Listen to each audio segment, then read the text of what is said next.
What's up, everybody? Welcome to Are You Down with LPT, the podcast where agents like you share their stories, experiences, and insights to help each other level up and thrive.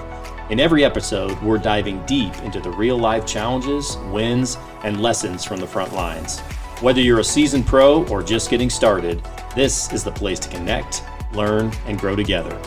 So, if you're ready to get down with LPT and take your game to the next level, let's jump in. Hey, Jim Hibbs here in the hosting chair, down with LPT. Are you down with LPT? Absolutely. And it is my distinct privilege to interview the man, the myth, and the legend. And keep in mind, I've interviewed presidents of the United States. I've interviewed sports authorities, historical sports figures, all kinds of people. And Kyle Clarkson, I think this is the most exciting interview I've done. Sounds like it. Good company. No, seriously. I'm very excited. Kyle, as you guys know, the owner of Legacy Realty of Iowa, part of LPT, and he's got a great story, great leader at our company, and today we're going to get to know Kyle just a little bit better.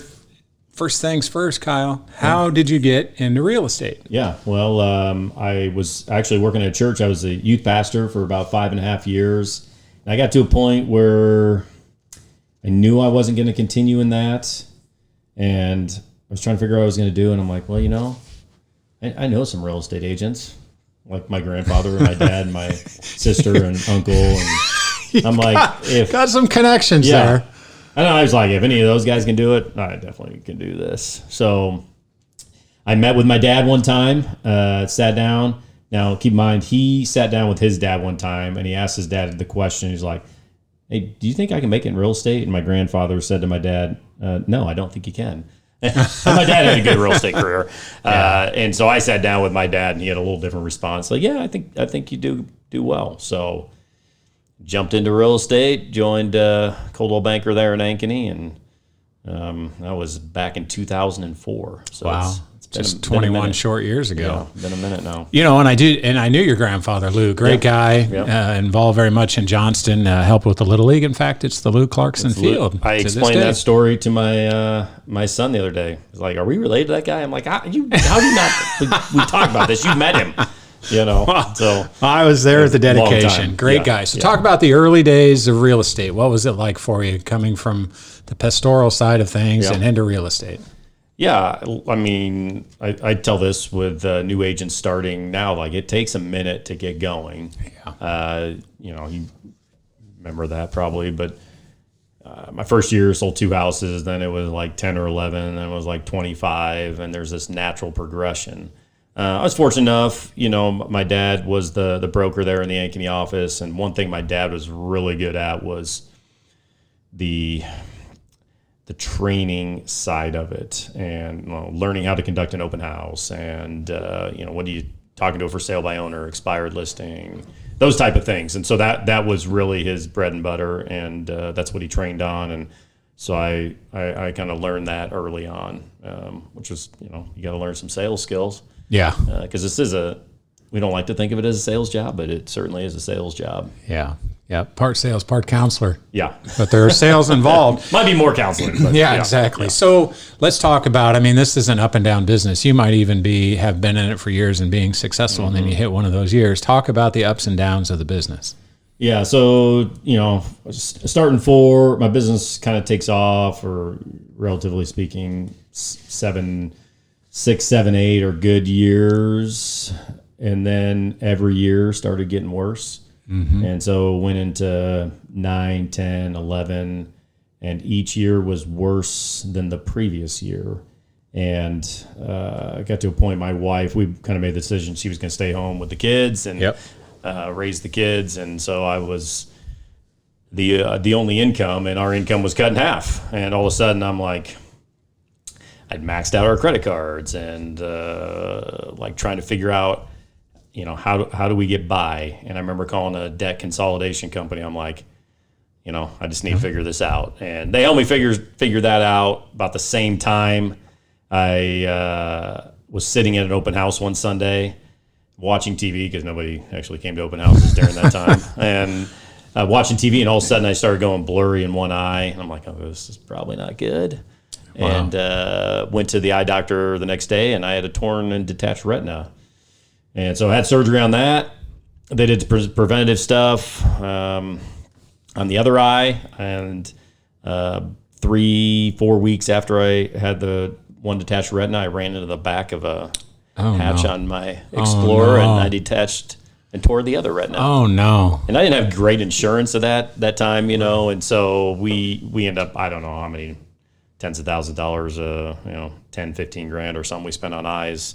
And so already in financial issues, like this on top of it. I remember like coming home and finding out, and I was in tears. I fell on our bedroom floor, and I'm like, I don't know what I'm gonna do, you know. And I was fortunate enough that a position opened up at Coldwell Banker for the director of education, and I took that role and got into the training and education side of things. And a legendary role it was. You did a fine job. You had just left when I started over at CB, but all I could hear was Kyle this, Kyle that, and what a great trainer you were. Really, I'm serious. And it's reflective today. Because nobody's there. No, it's reflective today in the type of leader you are and the company that you run and the way you do things. So, my friend, that is the bottom line. So, you've had this happen where you're taking a full-time job, you're getting a paycheck now, which we all dream about every now and then. Wouldn't it be nice to be consistent, right? But you made your way back. Yep. You made your way back to full-time sales. How did that happen? So did the training thing about 3 years, and my father taught me a lot of great skills, and even other people at Coldwell taught me some great skills. One thing I don't think I learned, I know I didn't learn, maybe I was taught it, but I didn't learn, is like how to run a business. And when I got into the, I was on the training side, I'm like, well, I gotta learn this stuff. Maybe, if you're going to teach other people how to do it, you better learn it. My wife actually taught Latin for 1 year. So she taught Latin for 1 year, didn't know Latin, knew nothing about it. And so she's teaching Latin. And I remember her always trying to stay one step ahead of where the students were. And that's why I felt like, okay, if I'm going to teach this, I better stay ahead of where people are. And I remember digging into coaching and, Brian Buffini and Tom Ferry and Mike Ferry and all those trainers. And I'm like, I need to learn this. And so for the first time, really since getting into real estate, I learned, well, this is what it looks like to have a business and run a business. And so for me, I got excited about that. And I was, doing training for 3 years. And I'm like, I want to get back into selling. Yep. And made a decision. Well, and that decision was kind of forced. But that's a whole other story. There's some things, some changes happened over there. Some change that led to. I'm like, this probably is not the place for me anymore. And so made a decision to get back into selling, and that was I think 2015. And really, what I'd learned and began to teach, there when I was director of education at Coldwell, is kind of what catapulted my business when I got back in 10 years ago, 2015. So and you took it from there, what you'd learned, but then you also leaned on others. Yeah, got from a coaching standpoint. Yeah, and so it was that moment. I think it was the end of 2014 when I signed up for coaching with Tom Ferry, and they stuck me with a guy. His name is Javier Mendez, and he's still my coach today. Okay, and so I still do Tom Ferry coaching. I still believe in coaching. And I've had that discussion with people like, okay, you see success. Well, why do you still pay to do that? Well, in my mind, I remember the Patriots kept winning Super Bowl after Super Bowl. Well, you don't fire your coach when you're winning. And so in my mind, like, hey, we're winning. He's been a big part of that, continues to be a big part of that, and been my coach now for 10 plus years. That's awesome. So I believe in coaching, whether that's through an organization, whether it's through mentoring with, other agents. You do an amazing job of that in the Clive office, Thank you. Jim, for sure. So, we want to do that with our agents, but there comes a point when if an agent's at a certain spot, like, we can take them somewhere, but I really believe in, I'm a big fan of Tom Ferry coaching, been doing that a long time, but there's other coaches as well. And it really comes down to what does your business look like? Are you a networker? Are you a converter? Are you a prospector? And that would probably, if someone was interested in coaching, I'd probably say, well, if you're a prospector, you might do this, or if you're a converter, you might do this. If you're a networker, maybe go talk to Brian Buffini, and just kind of depends what you're doing. But huge believer in coaching. And part of the coaching too is just that accountability. Yeah. Because a lot of times when we're on our own, we have grand plans. Yep. But who's checking in on those plans? And that's what every call I start with, like, okay, let's go over your numbers. Yeah. Like how many conversations you have, how many, how many appointments you had. And there was a point in my career, I don't know, it was 7 or 8 years ago when, I had some things that were doing. He's like, well, you're not doing this. You need to do that. So we made a deal. He's like, okay, file your checkbook. You're going to make a check out. Who was the last person you would want to give $1,000 to? I thought long and hard. And I said, well, the University of Iowa Athletic Department. And so I wrote a check to the Iowa. Yep. You ordered the University of Iowa Athletic Department, and I sent him the check, and he said, if you don't do this, I'm gonna send this in. That's so funny. I made sure to do that because we can't have University of Iowa Athletic Department getting $1,000 from me. But so accountability is a huge part of coaching. Yep. And somebody that's going to challenge you and, not just pat your back all the time, but like, hey, you need to get your butt in gear and do that. Yeah. So you've grown a team, number 1 team in the state. Yeah. And you've had great success with that. Your team is amazing, top to bottom. How did you do that? How did you grow that team? It came back to coaching. I was at a point where I'm like, okay, I want more. I love, creating and growing and things like that. And talking to my coach, he's like, hey, it's time to, if you want your business to grow and go to the next level, you need to hire an assistant. So for me, it started as, okay, I'm going to hire an assistant. Hired the assistant. And then as we grew a little more, he's like, you need a buyer's agent. So I hired a buyer's agent, failed miserably. He probably wasn't a great fit. I wasn't really knowing what I was doing. And that's okay, right? Mm-hmm. I mean, like you learn from mistakes you made. And so like, all right, that didn't work. I'll hire 2. And so I hired 2. And Anna, this was 2018.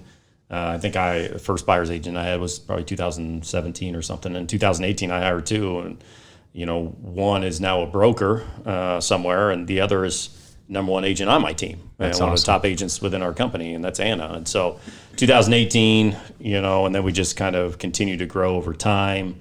Every team's built a little different. Certainly support and all that stuff, and education, but leads has been a big part of, what our team has been about, and creating opportunity there to learn the business. So not only following those leads and doing the business, but doing it at a very high level. I mean, that's the part where you're teaching your team, this is the way we do this. Yep.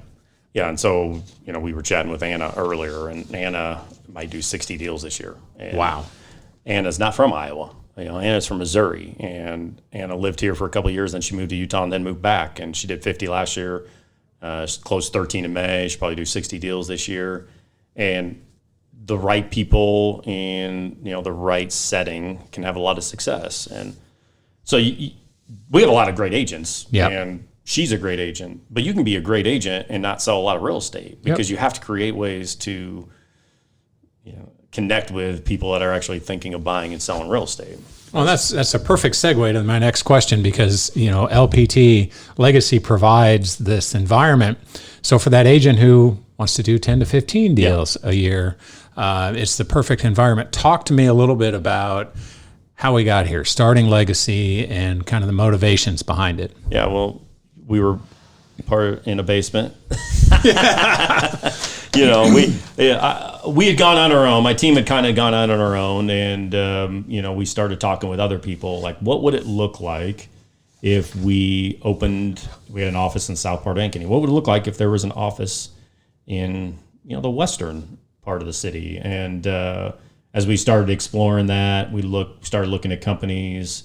We looked at franchises. We looked at other companies, and from that, I think, we kind of settled on LPT for a number of reasons. I think there's a type of real estate that is the future real estate, and I think they were part of that. And as we looked at that, we looked at their fee structure, we looked at their support, we looked at all the things they provided. it made sense. And then meeting with their, Robert Palmer, and some of their senior leadership, I'm like, yeah, this all makes sense. And so that's when me and you and a few others said, let's give this thing a shot. What do we got to lose? Let's go. So now we're sitting in the Clive office after we looked around at some places, and this kind of made sense from a layout standpoint, looking like an office, and location standpoint, being right off University and close to the interstate. And although I do wish they'd open that exit again. That would be nice, because it does not feel right off the interstate. It's not currently. No. I got off the Hickman exit, and I got to circle back. Got to come around, yes, and then they decided to close that little cut-through road over by the Clive city offices. I don't understand the vision there. But talk to me about a year and a half in. What are the wins? What are the things when you think back over the last 18-ish, 19 months? I think the wins, I think of LPT in general, that they are all about, they're agent-centric and building your brand. And we talk about this often, but we want agents to build their brand. We don't want them to say, hey, Jim Hibbs is the brand, right? And so LPT comes along and supports that, but Jim Hibbs is the brand. Kyle Clarkson is the brand. Yep. Our agent is the brand, and we want, we really want to focus on that, build our business around that. We want agents to build their business around it, because at the end of the day, people are going to work with people they have a relationship with, right? Yep. And they know, they trust, and they like. And it's not like, well, what is the brand? Okay, yeah. And so I don't remember the last time I lost business because I wasn't at a more well-known company. Right. And the fun part is, like, LPT is not as well-known now, but if you look at the numbers and the growth, they're growing at a faster rate than any other real estate company, in the United States right now. Exactly. As are we right here in the metro area. Yeah. And we're at 190 plus now. Yeah, LPT agents across the state now is 190. Locally, I think we're 170 something, and probably 150 with our group at Legacy, and which, you were agent one, Jim, and you were in this building by yourself for a little while. Yeah, I'm going, what have I done here? But no, I think it's far outpaced the vision as far as the numbers, but the atmosphere, the way that you're leading, the way that this organization is run, it's exactly what we talked about in 2023 as we were thinking about what does it look like, a successful brokerage in a modern way of doing the brokerage, which LPT is, giving those agents agent choice. And it's been, it's spot on, and that's due to your leadership. So. Well, I appreciate it. And we've got a lot to learn. And, I was talking to, our leadership team last week that are like, hey, here's some things we need to work on. Like, we're a real company now. And so there's some things, because you don't feel that way. It starts with a handful of us, and you're not really worried about some of the things taking place. Hey, we'll figure it out, and now that we've gotten to the size we are, like, okay, we got to dial some of these processes in, and, down to a handbook or whatever. So, there's things you learn, and certainly there's things we haven't done right, and but we want to learn from it and grow from it and become better through that. And it's okay to make mistakes, I hope. Yes. We're probably all in trouble if not. Without a doubt. They're called growing pains. And, with 170 plus locally, 190 plus, it's a much larger organization now than it was when it was me sitting here, and then your team members are coming over, and then a few others over the first month, where I think we hit 30 by the end of January, maybe. But it is growing pains are continuing to, they get addressed. And you got to learn from them, just like you do in the real estate business. Any thoughts for folks who maybe they're going through adversity right now? The market's kind of shifting a little bit and changing a little bit. Any thoughts or experiences you want to share with people in your journey to help them just kind of recognize? There seasonally, there's an ebb and flow, right? There's an up and down, and even you have COVID, which is pretty much a peak, right? And now were in during that time and you're experiencing real estate now, it feels probably down a little bit, and it is down overall. But it's normal. And so and that's what people have to realize. Like, one, real estate's always ebbs and flows a little bit, and there's a lot going on in the world right now. And I think that may hold people back, and those will change, and people will become comfortable, and rates will hold people back, and then they'll get used to it. And so consistency is probably the biggest thing. Continue to do the activities. George Brett, Royal, the greatest Kansas City Royal ever, and greatest baseball team ever, right? Pine Tar. Yeah, go ahead. Yeah, anyway. I can't remember who won the 85 series. I was there. It was that umpire at first base. Anyway, but I remember I'm a Cardinal fan. And I remember there's a statement he made about, like, he doesn't swing for the fence. Like, he makes the same swing every single time. Yep. Sometimes you strike out, sometimes you hit a single, and every now and then you hit a home run. Yep. And I think the activities we do are the same way. Like, you need to continue to do the activities to have success. And when we do that, like, every now and then we're going to hit a home run. Some doubles in there, singles, whatever. But I think that's where success happens, is in the routine and making sure we're making our calls, following up with past clients, and following up with leads, following up with people we met at the open house, and putting together a business plan and a marketing plan and doing all those things. I think that consistency is where we're going to see success. Absolutely. And you got to remember too, you got to get in the batter's box. You do. Yeah. And if you get dusty, if you get a brush pitch and it knocks you down, you kick the dust off and you get right back in there and get ready for the next pitch. That's right. That's right. Remind us where we can find, for those who may be listening outside of the company, want more information, where can we find on social media, web? Yeah, we're the Clarkson Realty Group is the best place to find us, and Facebook, Instagram, or wherever that might be. And would love to connect and see where this thing takes us. So, all right, any final thoughts? No, appreciate you. Certainly appreciate this company and the people we have.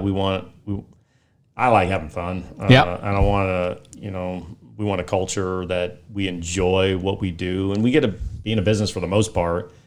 Like, there's instances that are not enjoyable, and we understand that, but like, it's a pretty enjoyable job we got. We're pretty lucky to be able to do that. So, we want to create an atmosphere where we have fun doing it, we enjoy doing it, we get to work with good people. And that's just it. I mean, we have a collaborative group. You've got other agents, all independent contractors, but they come in here collectively. To hear, come to the meetings, to have fun, laugh a little. This morning we had sticky rolls and cinnamon rolls from the VHT folks. I've avoided so far, but all right, Kyle, thank you. And this is enjoyable to get an opportunity to interview you and listen to your story more. Very much appreciate your leadership and appreciate the opportunity to continue to do these podcasts that I expect to be worldwide phenomenons at some point in the future. All right. For Kyle Clarkson, I'm Jim Hibbs, and are you down with LPT? You should be. That's a wrap for today's episode of Are You Down with LPT? Thank you so much for tuning in. We hope you get some valuable takeaways to apply to your journey. New episodes drop every Friday, so make sure to subscribe so you never miss out. And hey, if you have your own story you'd like to share or questions you'd like to dive into, hit us up. Until next time, stay down with LPT and keep leveling up. Catch you in the next one.